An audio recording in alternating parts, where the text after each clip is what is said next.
युवा पत्रकार मुझे देखे जो बाबा जी है, तो मुझे बताया, मैंने उनको बोला था 47 और 48 सीट आएगी, ना तो 49 आएंगे और ना 46 आएगी। केजरीवाल ने भी तो अपने आप को बेटा जो है वो बोल रखा था, दिल्ली का बेटा हूँ। तो बेटा तो था दिल्ली का, लेकिन सतेला बेटा था।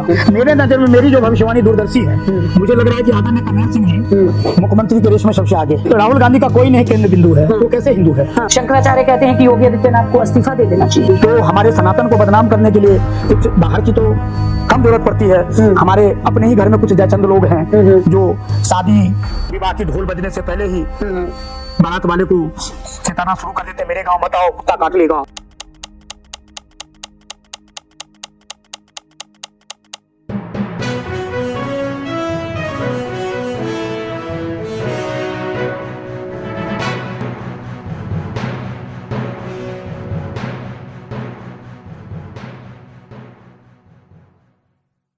दोस्तों, देशवाणी लगातार आप तक आपके आस पड़ोस की, देश दुनिया की तमाम सारी खबरें लेके आता है, लेकिन पॉडकास्ट के इस नए सेगमेंट में हम आपको कुछ ऐसी शख्सियतों से मिलवाएंगे जिन्होंने अपनी लाइफ में कुछ ऐसी उपलब्धियां हासिल करी और किन संघर्षों के बाद वो लोग जो हैं वो आज इस मुकाम तक पहुंचे। ऐसी ही शख्सियत आज हमारे साथ है। संजीव प्रकाश योगी जी आज हमारे साथ हैं। सबसे पहले तो बहुत बहुत स्वागत है संजीव जी आपका कि आप स्वामी जी हमारे फर्स्ट जो है पॉडकास्ट के भाग में आप आए हैं।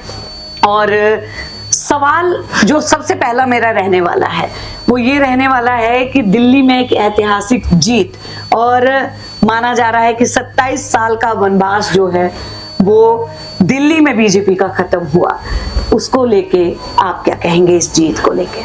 जी, सबसे पहले तो आपके ब्रॉडकास्ट के दर्शकों को, पूरे देशवासियों को मंगलमय शुभकामना और आभार व्यक्त करता हूं जो हमें सुनेंगे और आपकी चैनल को लोग देखते हैं। दिल्ली की आपने अभी राजनीति के बारे में कहें तो दिल्ली की फिजाएं 4 दिन से एकदम शांत और गौरव महसूस कर रहा है जी। उसका कारण है कि दिल्ली की गले को राहु पकड़ लिया था केजरीवाल के रूप में जी, और सिसोदिया के रूप में केतु था जी। तो इसलिए माँ जमुना भी नाराज थी, क्या दिल्ली के जनमानस भी नाराज थे। तो इसीलिए शायद पीएम मोदी ने जमुना मैया की जय का नारा जो है वो दिया। जी, क्योंकि मोदी जी युग पुरुष हैं जी, उनको संत की उपाधि भी मिले हैं और वो शिवांश है। वो एक मानव रूप में जरूर हैं, लेकिन उनके बारे में अगर सच्चे से आप लोग मीडिया वाले हैं, अगर सही से उनके विषय में जाएंगे तो आपको लगेगा ये शिवांश है जी। क्योंकि मोदी जी किसके लिए छंद द्वंद करेंगे? वो तो राष्ट्र को समर्पित व्यक्ति है जी। और भाजपा की जो प्रचंड जीत हुई है इसके लिए मैं पूरे देशवासियों को बधाई देता हूं कि भारत की राजधानी जहां इतना प्रचंड, जहां का जनमानस को कोट कोट अभिनंदन है जो इन्होंने राहु और केतु को उसी मैली जमुना में फेंक दिया जिनको उन्होंने मैली करवाया था।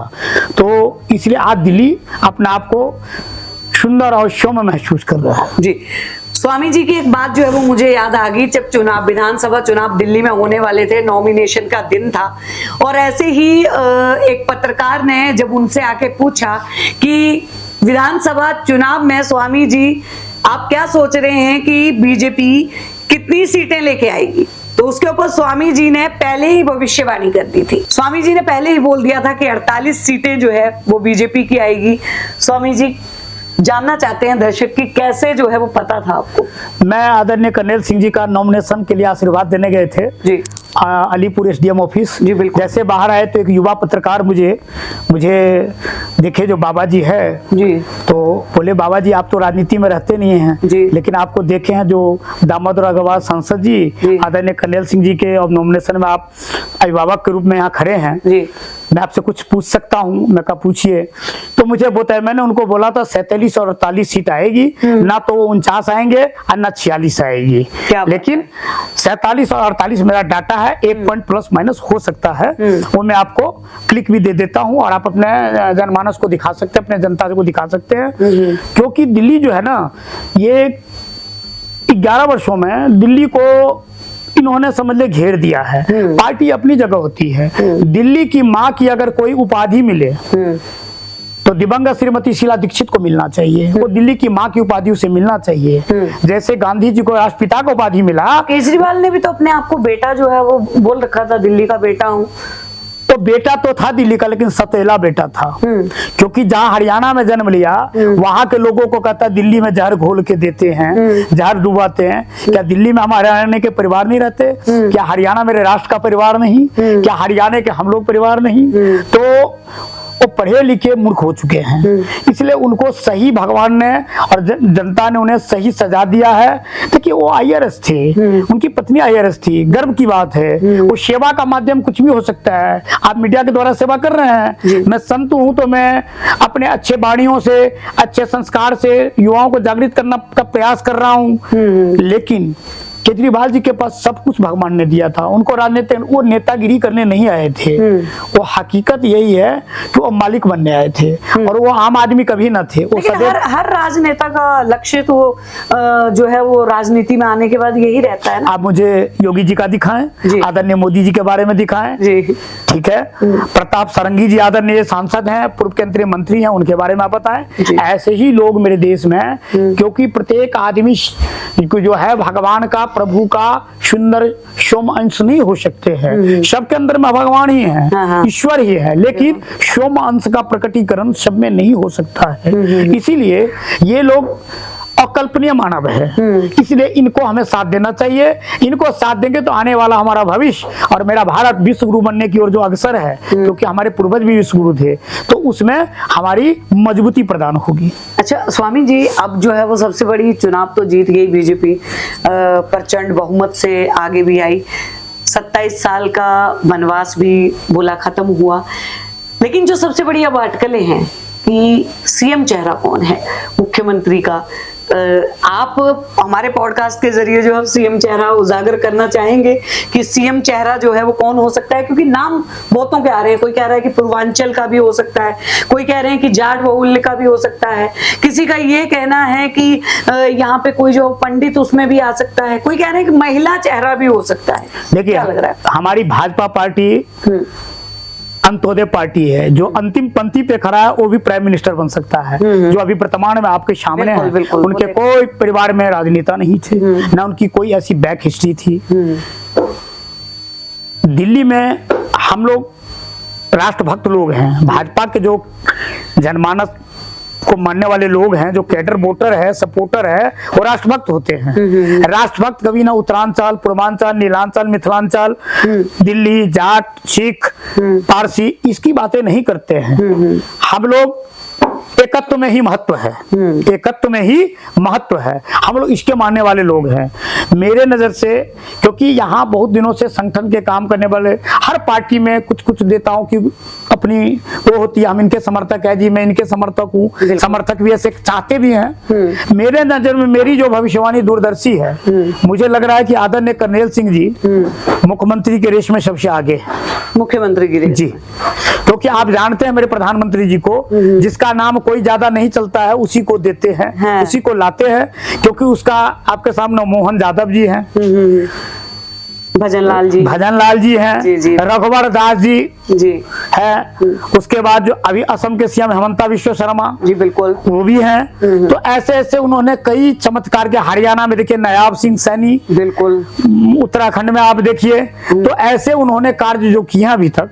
तो इसलिए जब मुझे याद है, जब उत्तर प्रदेश की जब प्रथम चुनाव थी, जिस बार तो योगी जी का नाम नहीं चल रहा, तो वो ऑलरेडी कभी हारे ही नहीं सांसद थे, बिल्कुल। और योगी जी पूरे देश सूबे के महाराज हैं, तो उनको यूपी का ही ना जोड़े, वो देश के आने वाले महाराज हैं। तो क्योंकि मोदी जी और योगी जी में अब की बार सनातन सरकार हमारा थीम नारा था, वो भगवान ने पूर्ण भी किया, जनमानस ने, जनता ने माना है कि सनातन की सरकार होनी चाहिए। सनातन की सरकार इसलिए होनी चाहिए, सनातन माने सबका विकास, सबका साथ, सबका प्रयास, वो होता है। सनातन मतलब उसका कोई अलग नहीं, सनातन का मतलब जिसका और ना अंत, क्योंकि हम किसी को दुख और अंत तक नहीं देख सकते, और सुख जितना हो और अंत तक दे सकते हैं, उसी को तो सनातन कहते हैं। राहुल गांधी का कोई नहीं केंद्र बिंदु है, तो वो कैसे हिंदू है? हाँ। जिस मेरा कहना है कि राहुल गांधी जी का कोई केंद्र बिंदु नहीं है, वो कैसे हिंदू बीजेपी है? अपनी बातों से जीतती है। नहीं, बीजेपी बातें से नहीं। देखिए, हाँ। मोदी जी के बारे में लोग कहते थे खाली बोलते हैं, आज आपके ऐसी मेक इन इंडिया से हमने काम किया, ऐसे चीज हमारे देश को दिया है, हम रहे ना रहे, माँ भारती के अमरत्व सदैव जन्मों जन्मों तक वो बरकरार रखेंगे, ऐसा काम मोदी जी करके जा रहे हैं। और मोदी जी 2 साल 10 साल 20 साल का राजनीति नहीं करते हैं, वो 2047 के विकसित भारत, वर्ल्ड का हम सबसे बड़े विकसित भारत में से एक होंगे, उसकी कल्पना वो करते हैं। वो परसों क्या देना है उस पे नहीं, और वो फ्री फ्री फ्री की बातें नहीं करते हैं। वो कहते हैं भोजन रोज करें, लेकिन जरूरत पड़े तो उस कनस्तर की जो जिसमें से आपने राशन उठाया है, कुछ मन करे तो डाल। वो एक बार कहते हैं कि मेरी माँ का, देश की मेरी माताओं का आंख में से आंसू निकल रहा है। आपको पता है 1.25 करोड़ 2 करोड़ आदमी अपना सब्सिडी लेना बंद कर देते हैं 1 घंटे के अंदर ही। ये उनकी ताकत है। किसी देश का 2 करोड़ पॉपुलेशन नहीं होता है। क्या बात है, बहुत बड़ी बात जो है वो बोल रहे हैं। यमुना मैया पे आ जाते हैं स्वामी जी। यमुना इस बार चुनावों का अहम जो है वो मुद्दा रही।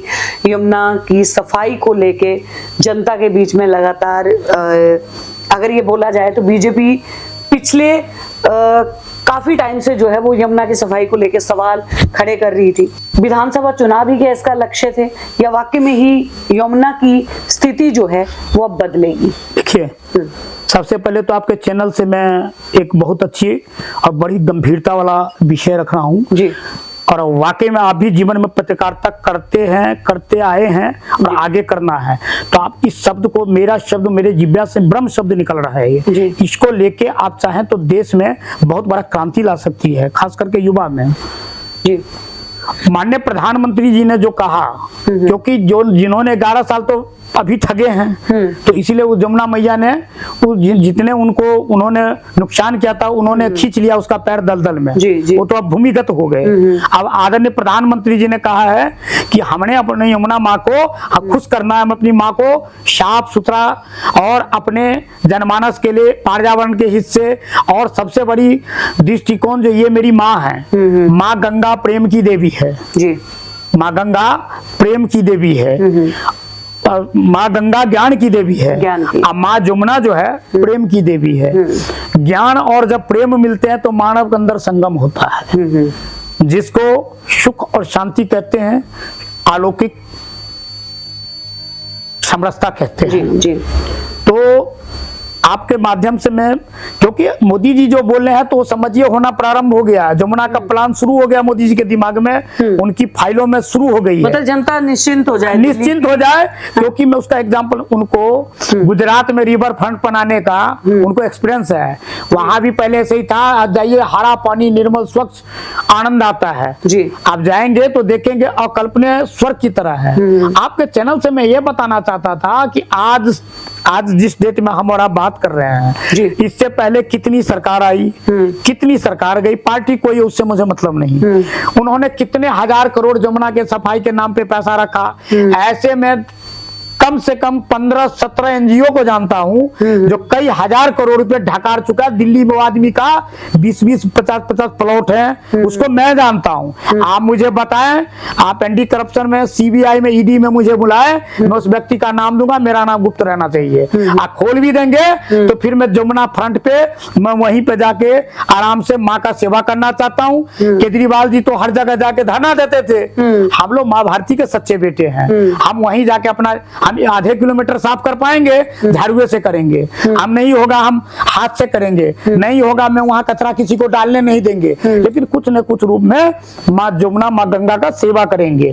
तो इस पे सरकार को भी और एजेंसी को भी गंभीरता से फाइल निकालना चाहिए। ये पिछली सरकार कितने हजार करोड़ इसके नाम पे दमन किया है, निकाला है, रिलीज किया है, किसको रिलीज किया है, वो कौन एनजीओ वाले लोग हैं, कौन फाउंडेशन वाले लोग हैं, क्योंकि वो पैसा मेरी माँ जमुना का, मेरी माँ जमुना के, हमारे आप जैसे बच्चों का पैसा है जो टैक्स के रूप में हम लोग देते हैं। आदरणीय प्रधानमंत्री जी से मैं उनको ऑनरेबल रिक्वेस्ट करता हूं कि इस फाइल को भी बढ़ाएं। क्यों? क्योंकि वो कहते हैं ना, जिन्होंने माँ को लूटा है उन्हें तो लौटाना ही पड़ेगा। लौटाना है। तो मैं बाबा जी मैं भी बोल रहा हूँ, हाँ। बिल्कुल आप सत्य कह रहे हैं, लेकिन जो लूटने वाले उनको फटाफट चिन्हित करें और जितना ही उनके पास बचा हुआ हमारा सामग्री है, जो हमारी माँ के यमुना के नाम पे हवन होना था, वो सामग्री लोगों ने लूट लिया।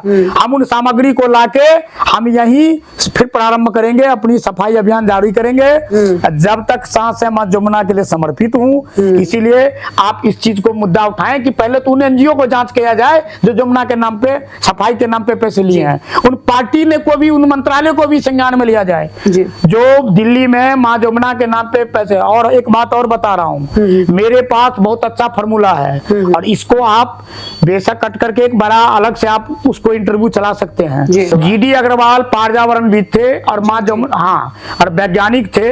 अभी कुछ ही समय पहले वो 100 दिन अनशन करने के बाद मृत लोग को चले गए। हमारी ही सरकार थी, हमारे ही लोग हैं, हमारे ही देश के जनता के लिए जा रहे थे माँ यमुना, माँ गंगा को जीर्णोद्धार के लिए।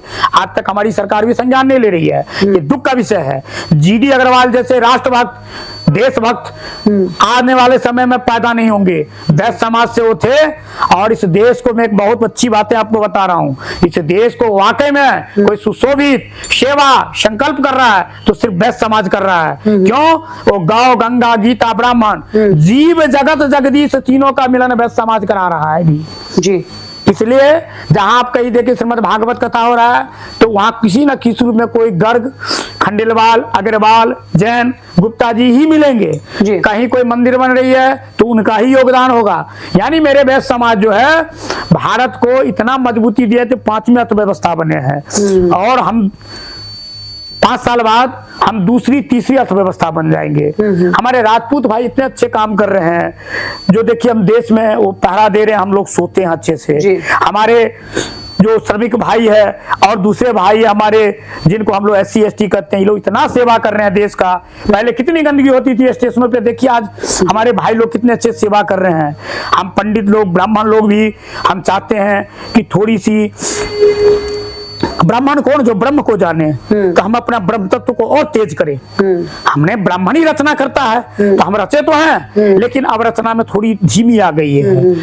ये नहीं कि मैं बहुत अच्छा हूं, मैं बहुत ज्ञानी हूं। बिल्कुल। तो इन सब चीजों पे पूरे भारत के हर जात प्रजात को, क्योंकि हम एकत्व हैं इसीलिए भारत का महत्व है, हम एकत्व है इसीलिए भारत का महत्व है।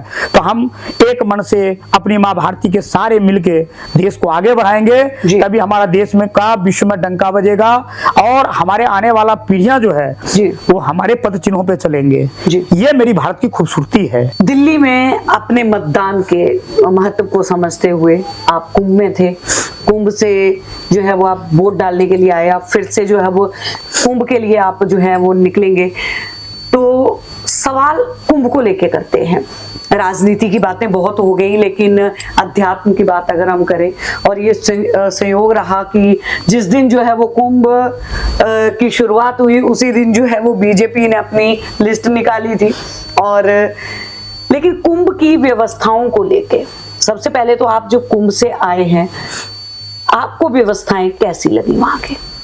मैं तो सबसे बड़ा पावन मेरे नजर में प्रत्येक देशवासी के लिए जनतंत्र का पावन होता है, जिनको मतदान कहते हैं जी।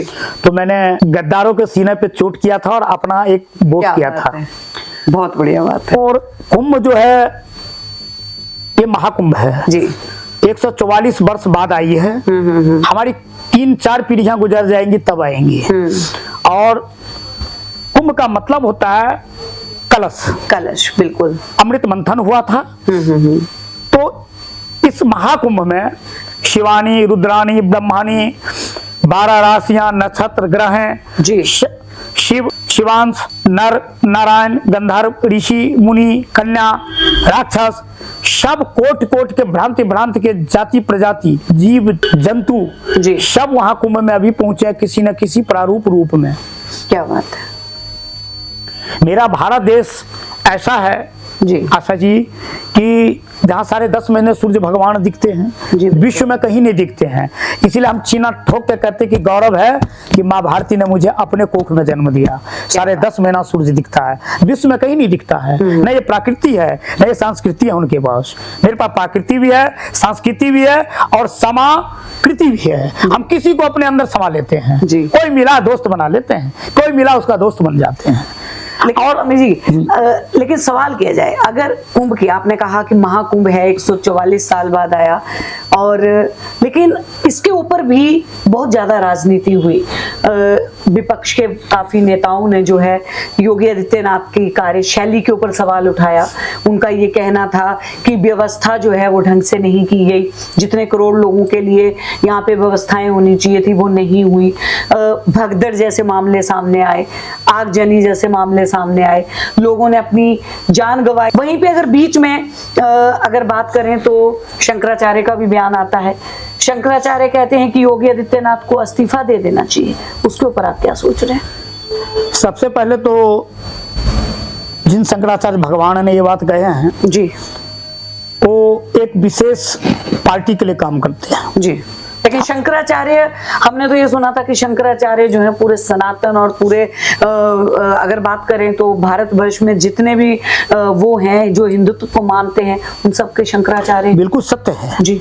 लेकिन इसमें फिर आप पार्टी का ठप्पा लगा रहे हैं। मैं इसलिए लगा रहा हूँ कि उनकी जितनी भी अभी तक का स्टेटमेंट है, बयान है, और भी तो हमारे 3 शंकराचार्य हैं, बिल्कुल कभी नहीं बोलते सरकार के बारे में, क्योंकि उनका काम है अध्यात्म पे, उनका काम है प्रकृति पे, उनका काम है मानव सुरक्षा कैसे हो जी, जीव जगत 10-20 का संतुलन कैसा हो, वो उस पे काम करते हैं। और शंकराचार्य की कोई बयान नहीं आएंगे। अगर आते हैं तो उपनिषद ग्रंथ, रामायण, श्रीमद् भागवत गीता, 18 महापुराण, इन पे वो बोलते हैं। जी जी जी। वो किसी नेता पे नहीं बोलते हैं। और जिनकी आप बात कर रहे हैं वो प्रभु भगवान जब बोलते हैं तो पार्टी पे बोलते हैं। बिल्कुल आदरणीय योगी जी की बात करना है। मेरे देश का गौरव है, कोई अपने घर में शादी विवाह करता है, 500,000 आदमी 5,000 आदमी का निमंत्रण देता है तो कुछ न कुछ कमियां रह जाती हैं। या 85 करोड़ लोग, बिल्कुल 85 करोड़ लोग आके चले गए।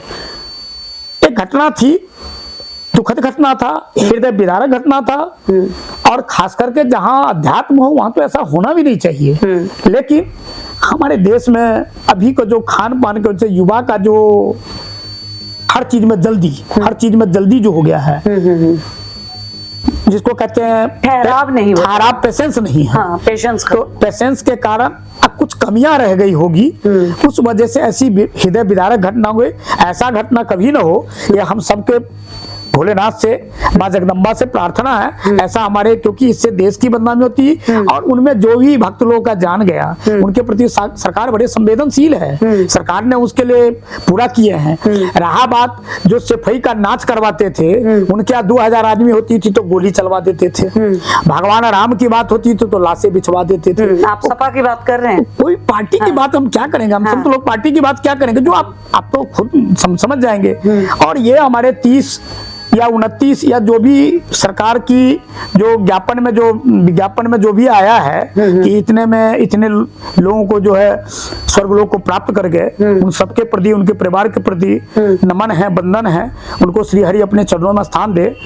और इतना बड़ा आयोजन, पूरे विश्व का नजर हमारे पे है, तो हमारे सनातन को बदनाम करने के लिए कुछ बाहर की तो कम जरूरत पड़ती है। हमारे अपने ही घर में कुछ जयचंद लोग हैं जो शादी विवाह की ढोल बजने से पहले ही बारात वाले को चेताना शुरू कर देते, मेरे गांव मत आओ कुत्ता काट लेगा, मेरे गांव मत आओ शेर पकड़ लेगा, मेरे गांव मत आओ आदमी भाला लेके खड़ा है। तो ये वो लोग हैं